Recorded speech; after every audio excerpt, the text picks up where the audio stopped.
الحمد لله كفى وسلام على عباده الذين اصطفى أما بعد فأعوذ بالله من الشيطان الرجيم بسم الله الرحمن الرحيم يمحو الله ما يشاء ويثبت وعنده أم الكتاب صدق الله مولانا العظيم وصدق رسوله النبي الكريم ونحن على ذلك لمن الشاهدين والشاكرين والحمد لله رب العالمين. آئیے سب سے پہلے ہم اور آپ دونوں مل کر نہایت ہی عقیدت و محبت کے ساتھ حضور رحمت عالم نور مجسم شفیع امم حضور روحی فدا ہو جناب محمد الرسول اللہ صلی اللہ تعالی علیہ وسلم کے دربار عالی وقار میں خلوص و محبت کے ساتھ درود و سلام کا ہدیہ پیش کریں. پڑھیے بآواز بلند اللہم صلی علی سیدنا محمد مبارک وسلم شفیعنا حبیبنا مولانا محمد معدن الجود والکرم منبع العلم والعلم والحکم وعلى آلہ وبارک وسلم دائما ابدا. تمام باشندگان کے سریا سے میں گزارش کروں گا کہ ماشاءاللہ آپ کے دیار محبت میں اور آپ کے مبارک سرزمین پر علماء کرام اور شعراء اعظام کا قافلہ آ چکا ہے. اسٹیج پر ہی اتنے علماء اور شعراء ہیں کہ اگر ان کو موقع مل جائے تو رات بھر کے لیے یہی کافی ہیں. اور یہی کیا اگر ہمارے حافظ علی احمد صاحب کو آپ دل و جان سے سننے لگیں تو تنہا اس رات کے لیے یہی بندہ اکیلے کافی ہے. اسی لیے بہت ہی ہوش و گوش کے ساتھ تھوڑی دیر کے لیے میری گفتگو کو سماعت فرمائیں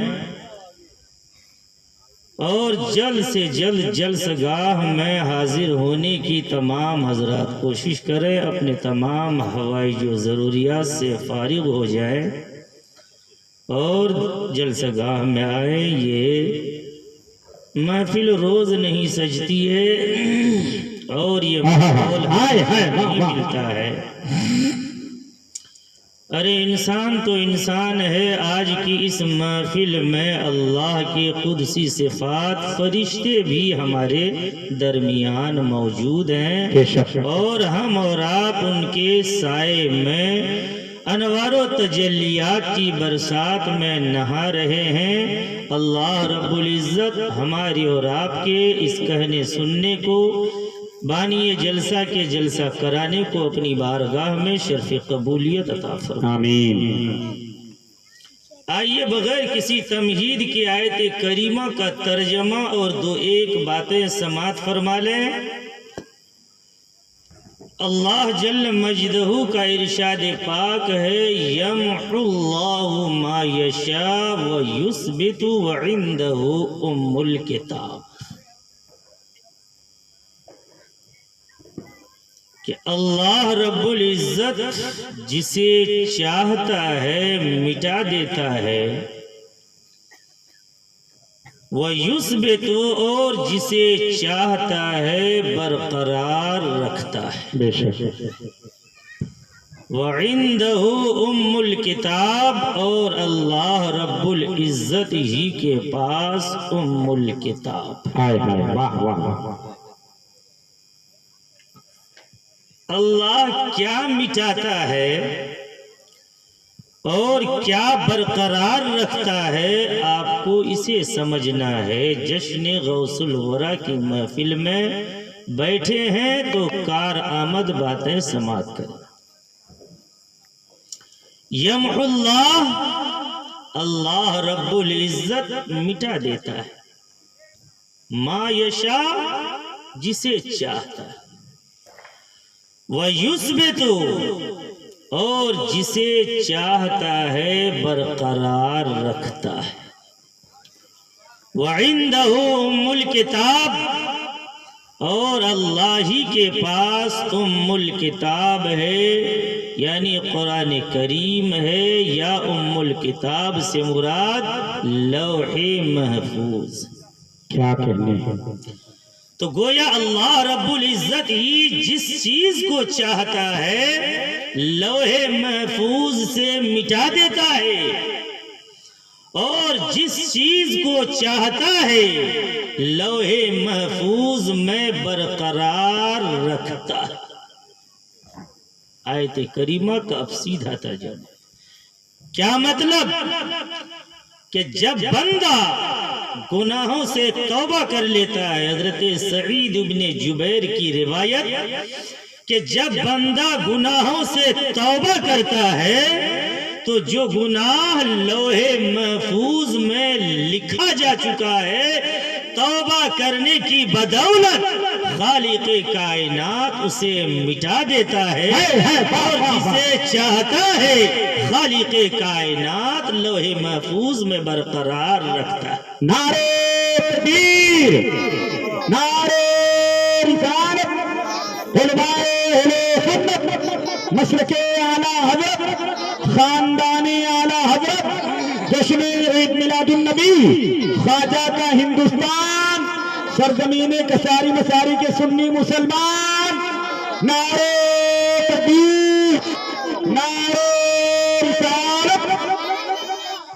تھوڑا سا ذہن پر زور دیجئے گا، اللہ جسے چاہتا ہے لکھ دیتا ہے، اور پروردگار جسے چاہتا ہے مٹا دیتا ہے۔ واہ واہ واہ واہ۔ اولیاء کرام کا مقام اور مرتبہ میں آپ کو بتلانا چاہتا ہوں۔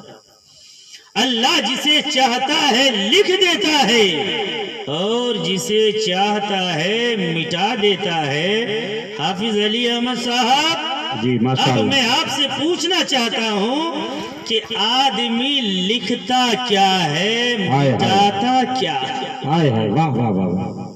حافظ ارسلان نے علی احمد بھائی کو فون کیا کہ حافظ علی احمد صاحب، آج کیا تاریخ ہے؟ 12 ماشاء اللہ۔ 12 تاریخ کو کساری مساری میں آپ کا پروگرام ہے، آپ کو آنا ہے۔ بے شک۔ حافظ علی احمد نے ڈائری کو نکالا اور ڈائری میں لکھ دیا 12 تاریخ کو کساری مساری میں جانا۔ بے شک۔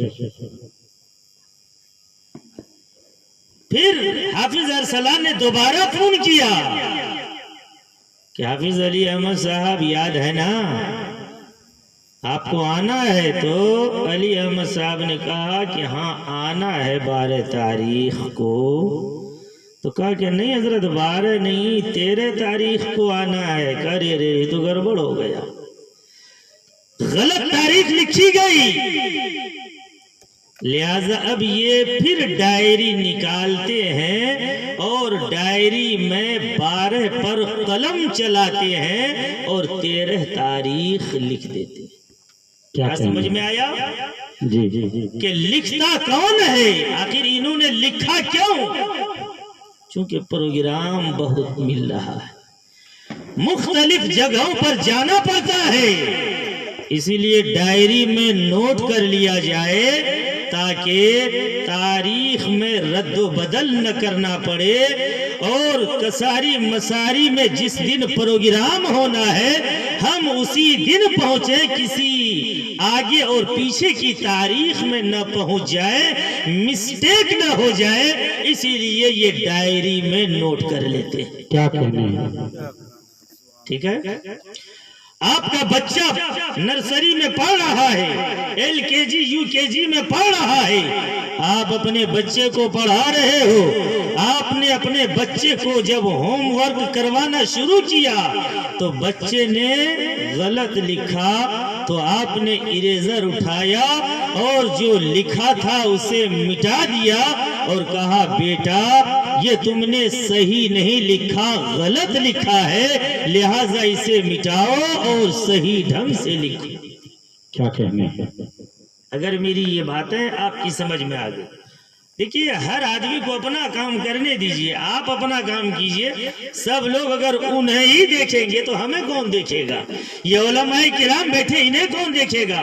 بہت قیمتی بات بتلا رہا ہوں.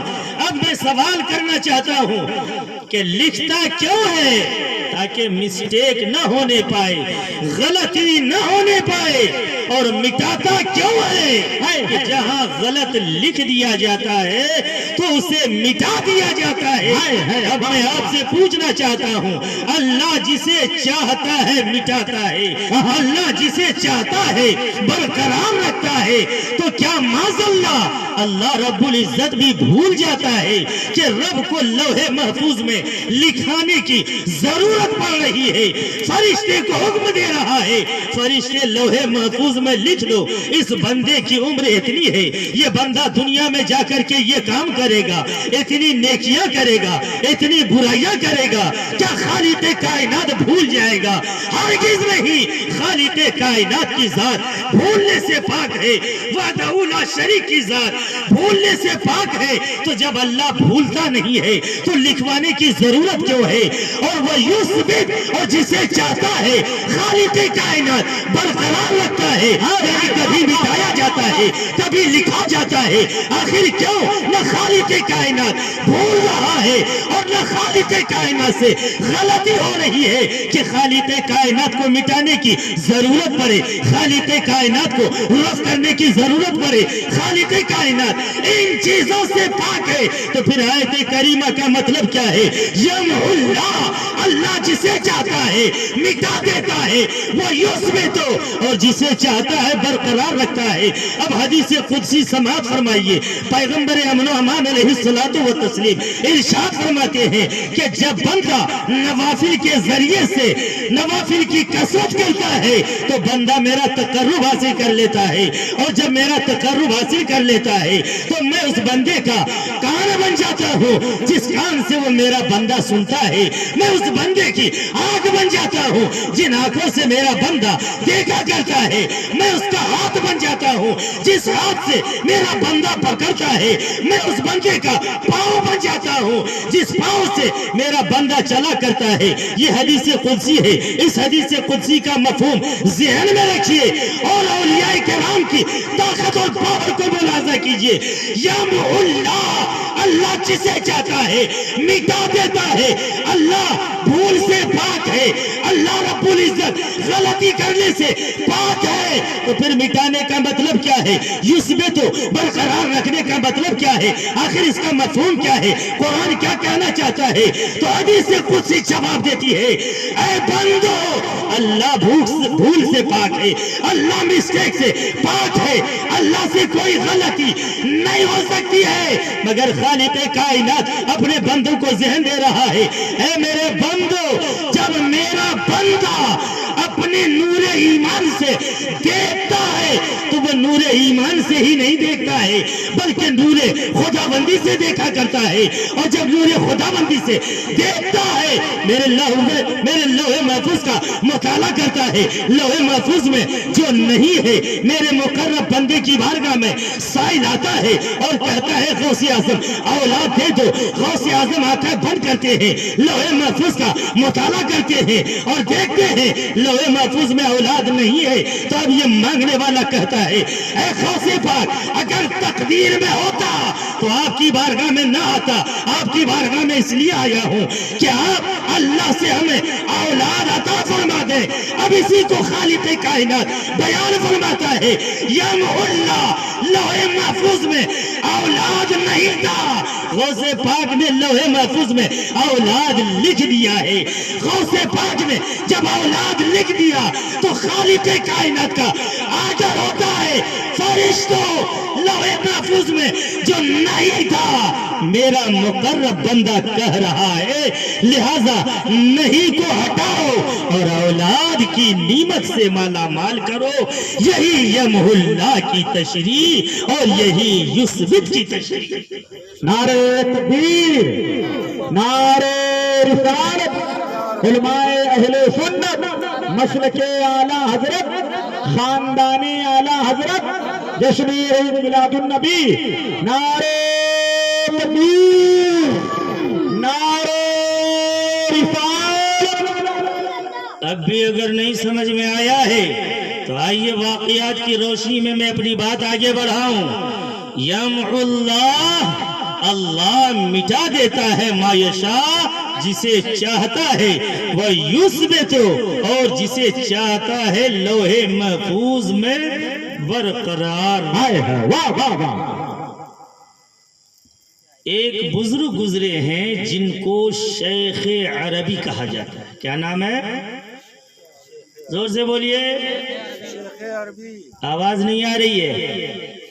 شیخ عربی، شیخ عربی بہت بڑے عالم دین اور بہت بڑے اللہ کے ولی، اور ان کا زمانہ غوث اعظم کا زمانہ ایک۔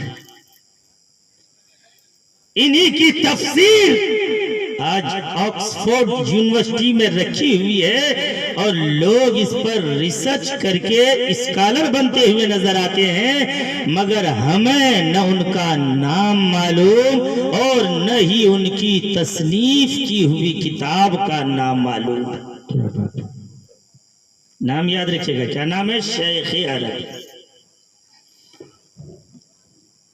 شیخ عربی حضور سیدنا غوث اعظم کی بارگاہ میں آئے اور آنے کے بعد عرض گزار ہوئے، حضور دعا فرما دیں کہ اللہ رب العزت مجھے ایک بیٹا عنایت فرما دے۔ غوث پاک سے جب اولاد کا سوال کیا تو غوث پاک نے آنکھیں بند کیا اور لوح محفوظ کا مطالعہ کیا، اور تھوڑی ہی دیر میں پیران پیر روشن ضمیر نے ارشاد فرمایا، شیخ عربی تمہاری تقدیر میں اولاد کی نعمت نہیں ہے، لوح محفوظ میں اولاد کی نعمت نہیں لکھی۔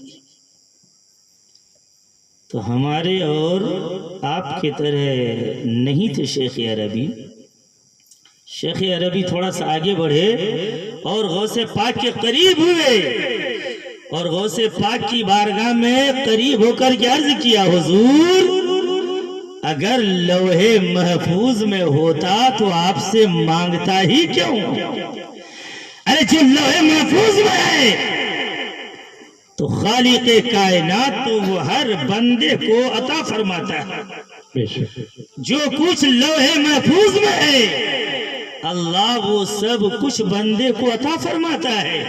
حضور اگر لوح محفوظ میں میرے لیے بیٹا لکھا ہوتا تو آپ کی بارگاہ میں آنے کی ضرورت نہیں پڑتی، میں پہلے ہی بیٹے والا بن گیا ہوتا، صاحب اولاد ہو گیا ہوتا۔ جب شیخ عربی نے یہ کہا تو حضور سیدنا غوث اعظم رضی اللہ تعالی عنہ نے ارشاد فرمایا، کیا فرمایا وہ سنیے، شیخ عربی آؤ ذرا سا میرے پیٹھ کے پاس کھڑے ہو جاؤ اور اپنی پیٹھ کو میری پیٹھ سے مسل دو، ٹچ کر دو، ملا دو۔ کیوں؟ اسی لیے کہ ہماری آخری اولاد ہماری پشت پر باقی ہے اور میں اپنی اولاد تمہیں ٹرانسفر کرنا چاہتا ہوں۔ شیخ عربی نے جب اپنی پیٹھ کو پیران پیر بڑے پیر دستگیر کے پیٹھ سے ملایا اور مس کیا تو پیران پیر نے ارشاد فرمایا، شیخ عربی جاؤ، خالق کائنات تمہیں ایک بیٹا عنایت فرمائے گا۔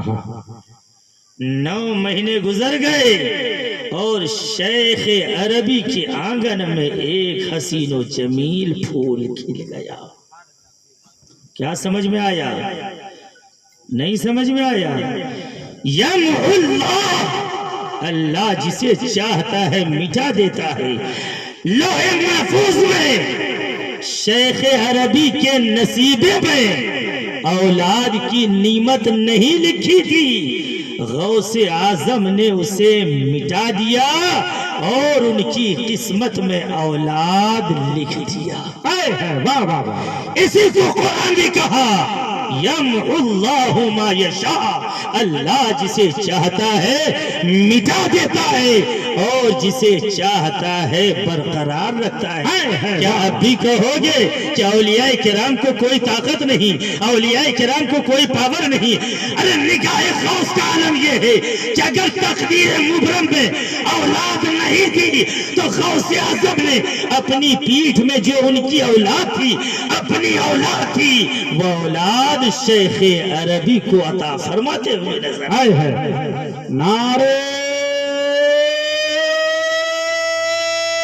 تکبیر، نعرہ رسالت، علماء اہل سنت مسلک اعلی حضرت جشن عید میلاد النبی، نعرہ تکبیر، نعرہ رسالت۔ جبھی تو قلندر لاہوری نے کہا نگاہ ولی میں یہ تاثیر دیکھی، بدلتی ہزاروں کی تقدیر کیا دیکھی۔ کہتے ہیں؟ اب اسی شیخ عربی کا جو بیٹا ہے انہی کا نام محی الدین ابن عربی۔ جب غوث اعظم نے بیٹا عطا کیا تو غوث اعظم کے نام پر شیخ عربی نے اپنے بیٹے کا نام محی الدین رکھا۔ اور آئیے ذرا سا، یہ تو شیخ عربی کا واقعہ میں نے بتایا جو پیران پیر نے شیخ عربی کو اولاد کی نعمت عطا فرمائی۔ کیا کہتے ہیں؟ اب یہ محی الدین جو لڑکا پیدا ہوا، ذرا اس کا کمال دیکھیے۔ تفصیل میں نہ جائیے، سورہ یوسف کا مطالعہ کیجیے۔ سورہ یوسف میں قدحی تلک حضرت یوسف اور حضرت زلیخا کا واقعہ تفصیل کے ساتھ موجود ہے۔ حضرت یوسف علیہ السلام کے حسن پر حضرت زلیخا فدا ہو گئی تھی، اور حضرت یوسف علیہ السلام کا ہاتھ پکڑ کر 7ویں کمرے میں لے گئے۔ ایک کمرہ یہاں دروازہ، دوسرا کمرہ وہاں دروازہ، تیسرا چوتھا پانچواں چھٹا 7واں کمرہ، اور وہاں پر ایک بت رکھا ہوا تھا۔ حضرت یوسف علیہ السلام کو ساتھ میں لے کر کے 7ویں کمرے میں گئی، وَغُلِّقَتِ الْأَبْوَابِ، اور 7ویں کمرے کا دروازہ بھی زلیخا نے بند کر دیا، اور کیا کہا؟ اے نوجوان، میں تجھ سے کہہ رہا، آؤ میری طرف آؤ، آؤ میری طرف آؤ۔ حضرت زلیخا نے گناہ کی دعوت دیا۔ حضرت یوسف علیہ السلام 7ویں کمرے میں ہے، بند کوٹری میں، اور زلیخا نے جو ایک بت تھا اس پر پردہ ڈالنا شروع کیا، پردہ ڈالنا شروع کیا۔ تو حضرت یوسف علیہ السلام نے ارشاد فرمایا، زلیخا کیا کر رہی ہو؟ کہا، یوسف یہ میرا جو معبود ہے نا، ان کے سامنے برہنہ ہوتے ہوئے ہمیں شرمندگی محسوس ہو رہی ہے، اسی لیے میں ان کے اوپر پردہ ڈال رہا ہوں۔ اب آئیے حضرت یوسف علیہ السلام کا حال کیا تھا؟ قرآن کریم نے حضرت یوسف علیہ السلام کے معاملے کو بھی بیان کیا، لولا ان رأى برہان ربی، کہ اگر حضرت یوسف علیہ السلام اپنے رب کی دلیل نہ دیکھے ہوتے، تو اب جب رب کے دلیل کو دیکھنے کی بات آئی تو کون سی رب کی دلیل کو دیکھا کہ حضرت یوسف علیہ السلام کا قدم رک گیا۔ مفسرین نے الگ الگ قول بیان کیا۔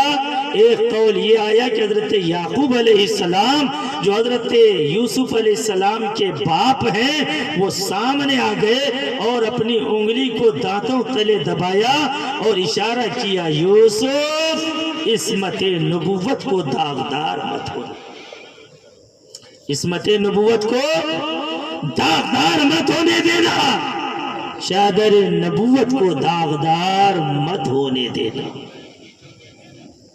دوسری روایت میں آیا کیا آیا کہ حضرت یوسف علیہ السلام کے سامنے وہی کنواں لا کر کے حاضر کر دیا گیا جس کنویں میں حضرت یوسف علیہ السلام کے بھائیوں نے حضرت یوسف علیہ السلام کو ڈالا تھا۔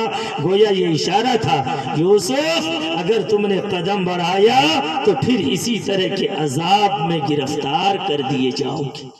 کیا ہوا؟ مفسرین نے الگ الگ قول بیان کیا۔ اب محی الدین ابن عربی جو غوث پاک کی عطا ہیں، غوث پاک کا حکمی بیٹا ہے، حقیقی بیٹا نہیں، جب انہوں نے تفسیر لکھنا شروع کیا، علی احمد بھائی توجہ چاہتا ہوں، جی ماشاءاللہ، جب انہوں نے تفسیر لکھنا شروع کیا اور اسی آیت کریمہ پر پہنچے لولا ان رأى برہان ربی، بے شک کہ اگر انہوں نے یعنی یوسف علیہ السلام نے اپنے رب کی دلیل اور برہان کو نہ دیکھا ہوتا تو ان کے بھی قدم ڈگمگا گئے ہوتے۔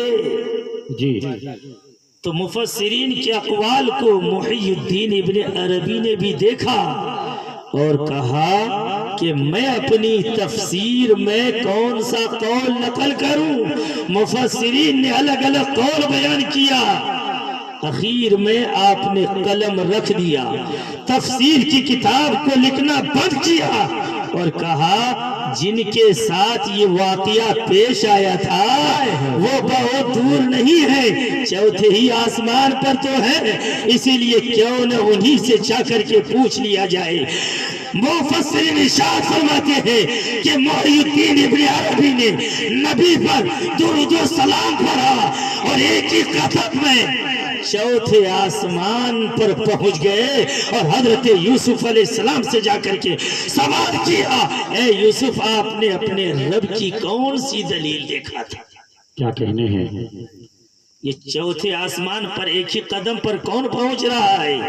ایسا ویسا نہیں، ایسا ویسا انسان نہیں، غوث پاک کی حکمی اولاد ہے، نبی پر درود پڑھ رہا ہے اور ایک ہی قدم میں چوتھے آسمان پر حضرت یوسف علیہ السلام کی بارگاہ میں حاضری دے رہا ہے اور حاضر ہو کر کے دنیا والوں کو یہ پیغام دے رہا ہے، اے دنیا والوں میں غوث اعظم کا حکمی بیٹا ہوں اور میری طاقت دیکھو، میری قوت پرواز دیکھو کہ ایک قدم زمین پر ہوتا ہے اور دوسرا قدم چوتھے آسمان پر حضرت یوسف علیہ السلام کی بارگاہ میں ہوتا ہے۔ آئے ہے واہ واہ واہ۔ جب اولیاء کرام کی طاقت کا یہ عالم تو انبیاء و مرسلین کی طاقت کا کوئی اندازہ لگا سکتا ہے؟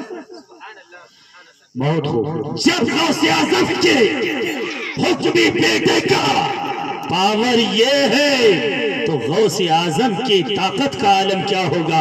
اور غوث اعظم کی اگر طاقت کو محی الدین ابن عربی کی شکل میں اگر ملاحظہ کر رہے ہو تو مولا کائنات کی طاقت کا عالم کیا ہوگا؟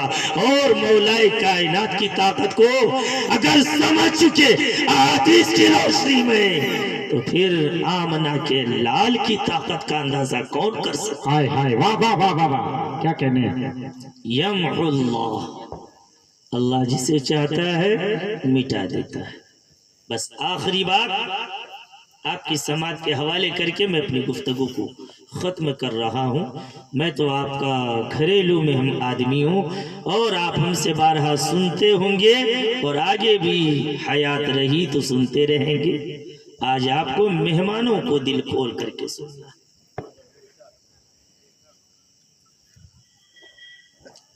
آج ایک بیماری معاشرے اور وہ بیماری کیا ہے؟ قرض لینے کی بیماری۔ اس چیز کی بیماری قرض لینے کی بیماری۔ لیکن میں عرض کر دوں کہ قرض لینا بھی سنت اور قرض دینا بھی سنت،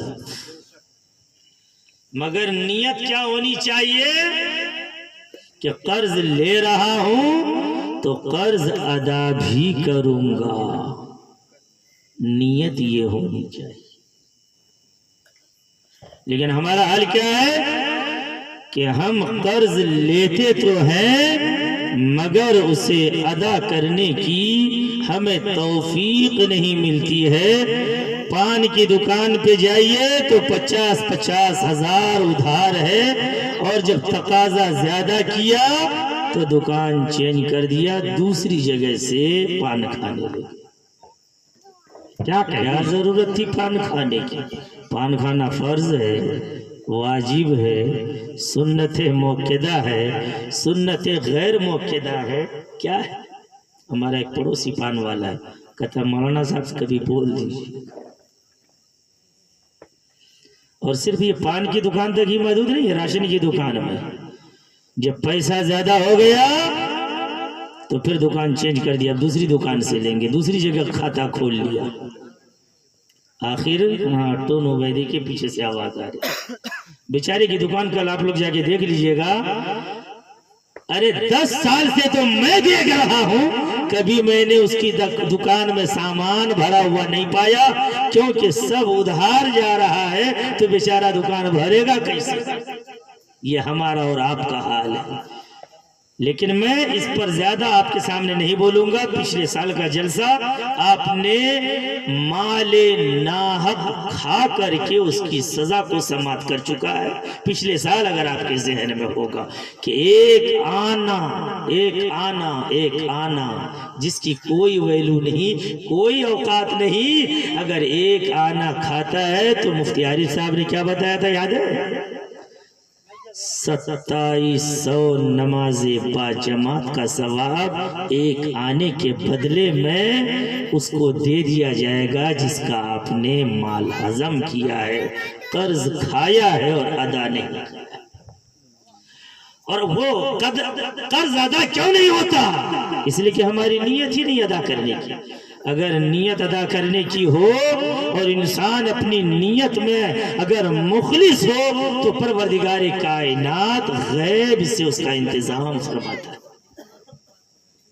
بس ایک روایت سماعت کیجئے۔ نعرہ تکبیر، نعرہ رسالت، مسلک اعلی حضرت، خاندان اعلی حضرت، جشن عید میلاد النبی حضرت علامہ مولانا امتیاز رضا برکاتی، نعرہ تکبیر، نعرہ رسالت۔ ماشاءاللہ بڑا پیارا واقعہ سماعت کے حوالے کر رہا ہوں، توجہ کے ساتھ سنیے اور پھر میں اپنی گفتگو کو لپیٹ دیتا ہوں۔ حضرت عبداللہ ابن زبیر اور حضرت عبداللہ ابن جعفر مولا کائنات کے بھتیجے، کیا کہنے؟ حضرت عبداللہ ابن زبیر کے والد محترم، انہوں نے 1,00,000 درہم قرضہ لیا تھا۔ کتنا؟ 1,00,000 درہم قرض لیا، مگر ادائیگی کی مہلت نہ مل سکی، یہاں تک کہ اجل آن پڑا، موت آ گئی اور اسرائیل علیہ السلام اس کی روح قبض کرنے کے لیے آ گئے۔ تو موت سے تھوڑی دیر پہلے انہوں نے اپنے بیٹے حضرت عبداللہ کو بلایا اور بلانے کے بعد ارشاد فرمایا، بیٹا اب میں اس دنیا کو الوداع کہہ رہا ہوں، 1,00,000 درہم میں نے قرض لیا ہے عبداللہ ابن جعفر سے، تمہاری ذمہ داری ہے کہ اپنے باپ کے قرض کو ادا کرو۔ کیا کہنے؟ بیٹے نے کہا، نیاز مند بیٹے نے کہا، ابا جان کوئی بات نہیں، میں ہر ممکن کوشش کروں گا کہ میں آپ کا قرض جلدی سے جلدی اتاروں۔ باپ کا انتقال ہو گیا، تجہیز و تکفین کے بعد حضرت عبداللہ ابن جعفر آ گئے اور حضرت عبداللہ ابن زبیر سے کہنے لگے، تمہارے باپ نے مجھ سے 1,00,000 درہم قرض لیا تھا۔ تو حضرت عبداللہ ابن زبیر نے فرمایا کہ ہاں ابھی تھوڑی دیر پہلے میرے باپ نے پورا ڈیٹا لکھ کر کے دے دیا ہے، 1,00,000 درہم تم سے قرض لیا تھا اور میرے باپ نے مجھے ادا کرنے کا حکم دیا۔ عبداللہ ابن جعفر نے کہا کہ کیا تمہارے پاس کوئی مال و اسباب نہیں ہے؟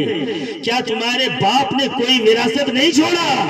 کہا میرے پاس کچھ بھی نہیں ہے، ایک بنجر زمین میرے والد نے چھوڑا ہے۔ دیکھیے گا بہت پیاری بات. ایک بنجر زمین ہے جس میں کھیتی بھی نہیں ہوتی، فصل بھی نہیں اگتی ہے، وہی بنجر زمین ہمارے ابا حضور چھوڑ کر کے گئے.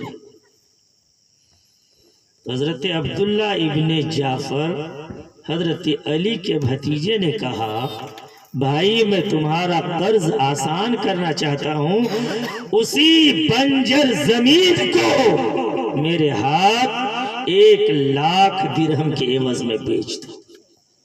ہم اور آپ ہوتے تو سوچتے اس بنجر زمین کی تو کوئی ویلو نہیں، چلو اچھا ہے لے جائے.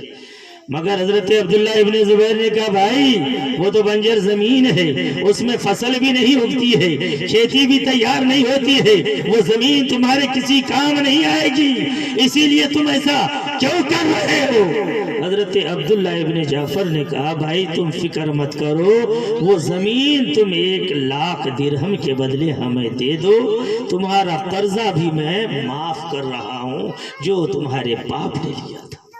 کہ بھائی اگر آپ خوش دلی سے لینا چاہتے ہیں کوئی حرج نہیں. زمین لے لیا. عبداللہ ابن جعفر نے اپنے غلام سے ارشاد فرمایا میرے غلام جاؤ اس بنجر زمین میں جو سب سے اونچی جگہ ہے، جو قبہ نما ہے، وہاں جا کر کے مصلی بچھا دو. کیا کرو؟ مصلی بچھا دو. نوکر گیا اور سب سے ابھری ہوئی زمین پر جا کر کے مصلی بچھا دیا. مصلی بچھایا. حضرت عبداللہ ابن جعفر وہیں پر نماز ادا کرنے لگے، اور نماز ادا کرنے کے بعد اس قدر روئے کہ مالک و مولا میں نے اس بنجر زمین کو 1,00,000 درہم کے عوض میں خریدا، اور تو چاہ رہا ہے کہ میں نے اتنی مہنگی زمین بنجر زمین کو جو خریدا، میں اپنے مسلمان بھائی پر احسان کرنا چاہتا ہوں، ان کے ساتھ اچھا برتاؤ کرنا چاہتا ہوں، قرض کے معاملے میں اس پر نرمی برتنا چاہتا تھا، اس لیے میں نے یہ بنجر زمین خریدا. مالک و مولا اب عزت تیرے ہاتھ میں ہے، پروردگار کائنات ہمارا وقار تیرے ہاتھ میں ہے، ہماری توقیر تیرے ہاتھ میں ہے. حضرت عبداللہ ابن زبیر اتنا روئے کہ مصلی بھیگ گیا. کیا ہو گیا؟ مصلی بھیگ گیا. اور جب آپ نے مصلی اٹھایا تو وہیں سے پانی کا چشمہ جاری ہو گیا. کبھی آپ نے دیکھا کہ بنجر زمین پر چشمہ نکل پڑا ہو؟ دیکھنا ہو حاجی ملک کی بارگاہ میں چلے جاؤ، 1000 فٹ کی پہاڑ ہے، 1000 فٹ کی اونچائی ہے، اور وہاں آٹومیٹکلی پانی کا چشمہ آج 1000 سال سے تقریباً نکل رہا ہے. جہاں پانی کا نام و نشان نہیں ہے، 1000 فٹ کی اونچائی پر پانی کا چشمہ، اور وہ بھی اتنا میٹھا پانی کہ جب آدمی پیتا ہے تو پیتا ہی رہ جاتا ہے. کیا کہنے ہیں؟ واہ واہ واہ، ہائے ہائے ہائے واہ. سبحان اللہ کرے. جنوری میں جانے والے ہیں حاجی ملک کی بارگاہ میں، تو انہیں ابھی سے پانی کی لذت محسوس ہو رہی ہے. مجھے عرض کر لینے دیا جائے حضرت عبداللہ ابن جعفر کی زندگی کو دیکھو کہ بھائی کے ساتھ حسن سلوک کر رہے ہیں. 1,00,000 درہم قرضہ ہے، مگر کہہ رہے بھائی اس قرضے میں میں تمہارا ہاتھ بتانا چاہتا ہوں، بنجر زمین کا ایک حصہ ہی میرے ہاتھ بیچ دو. اس نے بیچ دیا، رو رو کر کے سستا کیا، اور جب سستا کیا تو خالق کائنات نے پانی کا چشمہ جاری فرما دیا، پانی کا سوتا جاری فرما دیا. حضرت عبداللہ ابن جعفر نے ارشاد فرمایا اے میرے نوکر اب پانی کو چاروں طرف پھیلا دو، اور جہاں چاہو اس پانی کو لے کر چلے جاؤ، اور جیسی کھیتی کرنا چاہو کرو. حضرت عبداللہ ابن جعفر بیان کرتے ہیں کہ اللہ رب العزت کی قسم میں نے اس بنجر زمین میں جب کھیتی کیا تو خالق کائنات نے اتنی برکتیں عطا فرمایا کہ ایک ہی سال میں مجھے 1,00,000 درہم کا فائدہ ہوگا. ہم کو اور آپ کو جب روپیہ کی ضرورت پڑتی ہے تو کبھی باپ کے پاس، کبھی بھائی کے پاس، کبھی رشتہ دار کے پاس، کبھی عزیز و اقارب کے پاس، ارے پیغمبر کی حدیث کو ذہن میں کیوں نہیں رکھتے؟ آقا کائنات ارشاد فرماتے ہیں وَمَن يَتَوَكَّلْ عَلَى اللَّهِ فَهُوَ حَسْبُهُ، جو اللہ پر بھروسہ رکھتا ہے تو اللہ کی ذات اسے کافی ہے۔ ہر معاملے میں اللہ ہی سے مدد چاہو، ہر معاملے میں اللہ ہی سے بھلائی مانگو، اللہ سے حسن عمل اور حسن خیر کی توفیق مانگو۔ خالق کائنات تمہاری دنیا کو بھی سنوار دے گا اور خالق کائنات تمہاری عقبہ کو بھی سنوارتا نظر آئے گا۔ اسی لیے تو میرے پیغمبر علیہ الصلوۃ والتسلیم جب کبھی خوشی حاصل ہوتی تب بھی سجدہ کرتے تھے، کوئی مصیبت آتی تب بھی سجدہ کرتے تھے، جب بھی کوئی بشارت ملتی تو آقا کریم اپنی پیشانی کو اپنے کریم رب کی بارگاہ میں سجدہ ریز کر دیتے تھے۔ کیا بات ہے، کیا سمجھ میں آیا؟ ہر چیز تمہیں نماز کے ذریعے سے مل سکتی ہے۔ دنیا میں بھلائی مانگو، نماز کے ذریعے سے مل جائے گی۔ آخرت کی بھلائی مانگو، نماز کے ذریعے سے مل جائے گی۔ عزت و وقار مانگو، نماز کے ذریعے سے مل جائے گی۔ پروردگار کی بارگاہ میں دعوت مانگو تو پہلے اپنی پیشانی تو جھکا لو، رب کو راضی بھی تو کر لو، خالق کائنات کی رضامندی تو حاصل کر لو، اور جب خالق کائنات کی رضامندی حاصل ہو جائے گی تو خالق کائنات دولت کیا ہے؟ لوح محفوظ کا قلمدان ہے اور کہے گا بندے جہاں چاہو جو چاہو لکھ لو۔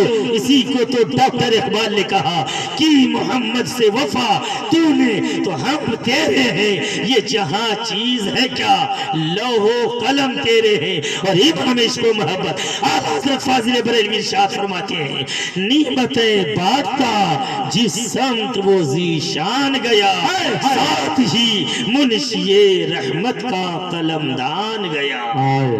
کیا مطلب؟ مصطفیٰ سے جس نے جو مانگا، ادھر سائل مانگ رہا ہے، ادھر اللہ لوح محفوظ میں لکھنے والے فرشتے کو کہہ رہا ہے کہ میرے محبوب کی بارگاہ میں جو سوالی بن کر کے آیا ہے اس کی تقدیر میں نہیں ہے تو بھی لوح محفوظ میں لکھ دو، ساتھ ہی منشی رحمت کا قلمدان گیا۔ اسی کو قرآن نے بیان کیا، یمحو اللہ ما یشاء، اللہ جسے چاہتا ہے مٹا دیتا ہے اور اللہ جسے چاہتا ہے برقرار رکھتا ہے۔ مطلب کیا کہ اللہ کا دوست ولی اللہ جسے چاہتا ہے لوح محفوظ سے مٹا دیتا ہے اور جسے چاہتا ہے برقرار رکھتا ہے۔ اسی لیے اپنی تقدیریں اگر سنوارنا چاہتے ہو، اپنا نصیب اگر بدلوانا چاہتے ہو تو رب کی بارگاہ میں سر بسجود ہو جاؤ، سجدے کو وسیلہ بناؤ، خالق کائنات تمہاری تقدیر کو بدل دے گا۔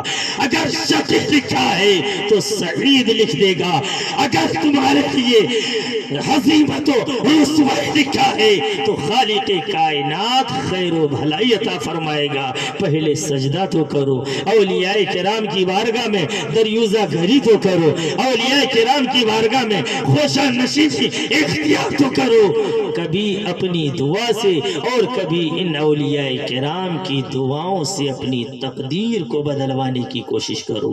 اور سب سے زیادہ ضرورت ہے کہ اپنی آخرت ان اولیاء کرام کی بارگاہ میں حاضر ہو کر کے سعید بنانے کی کوشش کرو، اور یہ تب ہوگا جب کہ اولیاء کرام سے ہمارا اور تمہارا رشتہ مضبوط ہوگا۔ اولیاء کرام کی عظمت، اولیاء کرام کا بلند مقام اور مرتبہ ہمارے ذہن و دماغ میں ہوگا، اور پھر ان کی ذات کو وسیلہ بنا کر کے جشن غوث الورا کی محفل بناؤ تو بھی غوث پاک ہمارے لیے کرم کی بارشیں برساتے ہوئے نظر آئیں گے، اور خالق کائنات اپنے محبوب کے صدقہ و فیر ہمیں دنیا اور آخرت کی نعمتوں سے مالا مال کرتا نظر آئے گا۔ وآخر دعوانا ان الحمدللہ رب العالمین۔